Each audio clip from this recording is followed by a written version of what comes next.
Hai Sa, kamu sudah datang? Cah, iya dong, kan sekolah harus tepat waktu. Kamu sudah belajar belum? Pelajaran seni budaya mengenai tari tradisional. Aduh, aku lupa. Semalam aku tertidur ketika bermain game.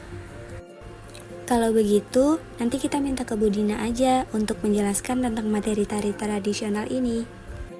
Soalnya, aku juga masih bingung mengenai materi ini. Assalamualaikum warahmatullahi wabarakatuh. Apa kabar semuanya? Semoga selalu sehat ya. Selamat datang di pembelajaran seni tari. Baik, kali ini kita akan mempelajari tentang seni tari tradisional.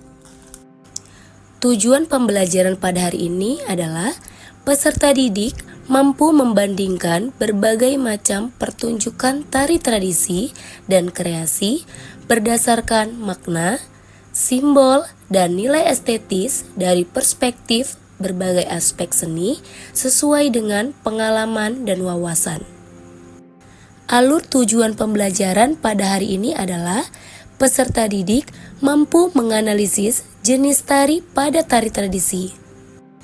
Sebelum kita memulai materi tari tradisional, Ibu ingin bertanya, apa sih tari tradisional itu?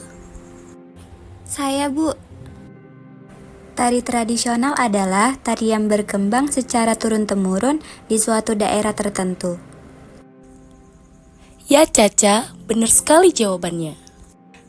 Tari tradisional adalah tari yang berkembang secara turun-temurun di suatu daerah tertentu dan bersifat baku atau tidak dapat diubah. Jadi anak-anak, tari tradisi adalah sebuah identitas daerah dari seluruh wilayah di Indonesia. Karena masing-masing daerah memiliki tariannya sendiri dan pastinya sudah berkembang secara turun-temurun. Bu, saya mau bertanya.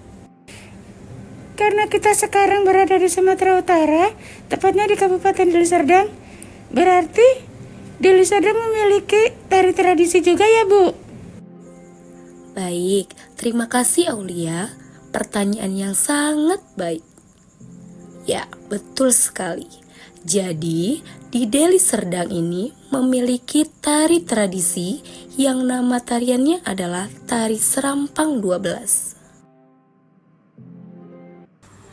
Nah, bisa kalian lihat contoh gambar yang ada di papan tulis ya. Ini merupakan contoh dari Tari Serampang 12. Baik, kita masuk ke materi berikutnya ya, tentang jenis-jenis tari tradisional. Jenis-jenis tari tradisional terbagi menjadi 3. Yang pertama, berdasarkan pola garapan. Yang kedua, berdasarkan fungsi. Dan yang ketiga, berdasarkan bentuk penyajiannya. Baik anak-anak, kita bahas yang pertama ya. Berdasarkan pola garapannya, tari tradisional terbagi menjadi 3. Yang pertama, tari primitif, tari klasik, dan tari rakyat. Ada yang tahu nggak tari primitif itu apa? Saya, Bu. Tari primitif adalah tari zaman dulu. Ya, bagus sekali. Beri tepuk tangan untuk Zeno.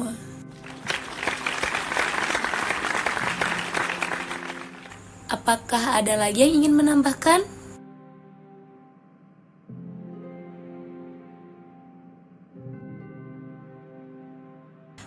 Baik, Ibu jelaskan. Tari primitif merupakan tarian yang berasal dari bangsa primitif dan bersifat sakral dan magis. Untuk ciri-ciri tari primitif bisa kita lihat di papan tulis ya. Berikut adalah contoh dari tari primitif, yaitu tari hudok dari Kalimantan Timur. Ada yang tahu contoh lain dari tari primitif? Saya, Bu. Menurut saya, contoh lain dari tari primitif adalah tari perang, Bu, dari Irian Jaya. Iya, bagus Caca. Ayo beri tepuk tangannya.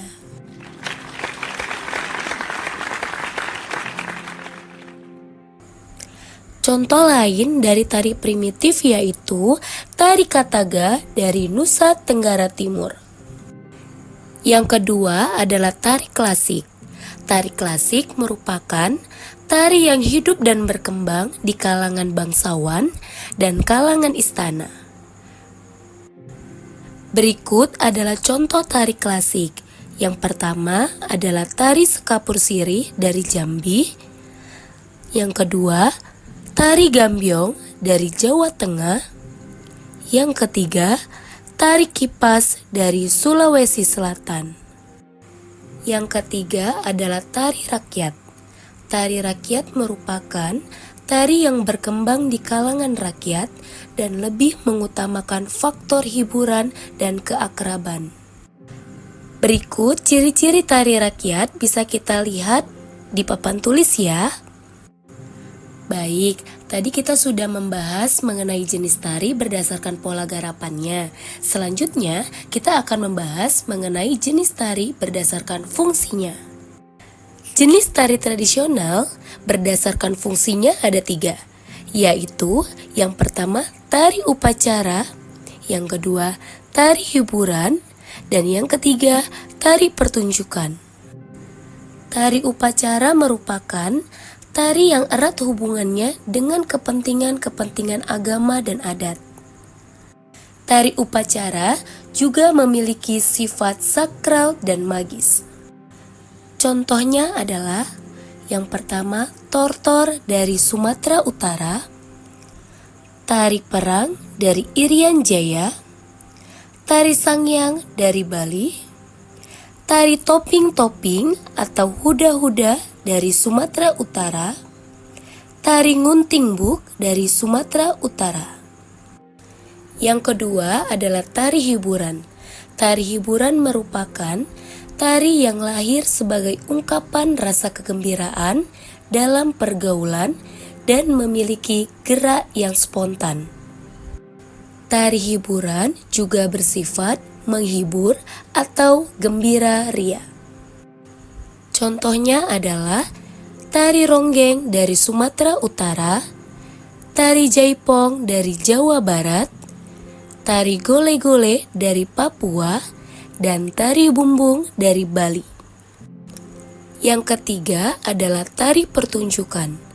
Tari pertunjukan merupakan tari-tarian yang ditampilkan di tempat yang khusus, baik itu panggung terbuka maupun panggung tertutup, dan membutuhkan penggarapan yang terarah. Contohnya adalah tari piring dari Sumatera Barat, tari zapin dari Sumatera Utara, dan tari penji semirang dari Bali. Baik, apakah ada yang ingin dipertanyakan? Tidak, Bu. Baik, jika tidak ada pertanyaan, kita lanjut ya. Yang terakhir adalah jenis tari berdasarkan bentuk penyajiannya.